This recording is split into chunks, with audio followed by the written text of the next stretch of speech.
Gimana nasib Bitcoin di 2026 nanti? Sudah mulai lagi atau makin anjlok?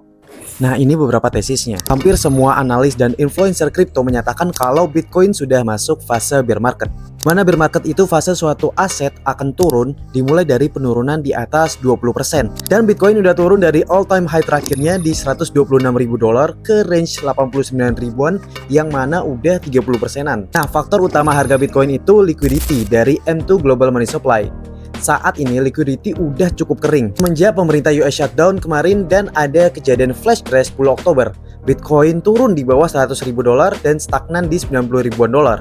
Ya, walau Bitcoin udah makin banyak diadopsi oleh institusi besar dan negara yang jadiin Bitcoin ETF dan cadangan aset mereka, The Fed yang udah pangkas suku bunga dan mengakhiri QT pun masih belum ngedorong harga Bitcoin. Nah, kalau secara teknikal melihat chart Bitcoin, para analis teknikal paling sering pakai indikator 50 weeks moving average dan 200 moving average yang fungsinya sebagai mega support chart Bitcoin.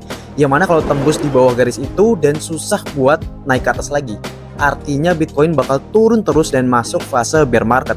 Dari pernyataan banyak influencer kripto juga bilang kalau ini udah fase bear market, walau bisa juga ada potensi kembali ke harga $100.000 walau kemungkinannya kecil.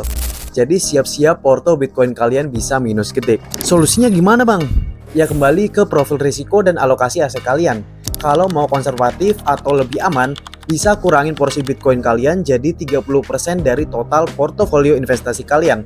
Bisa alokasiin ke reksadana atau emas. Atau kalau kalian mau hold Bitcoin juga nggak apa-apa, karena kita nggak bisa timing market kapan harga terbawahnya nanti.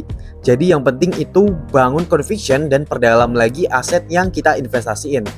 Warren Buffett hold saham Coca-Cola lebih dari 30 tahun. Timothy Ronald borong Bitcoin saat bear market Bitcoin di 2022 dan masih hold sampai sekarang. Billionaires are made in bear market. Nah, gimana kalau kita bahas investasi apa yang cocok di 2026 nanti?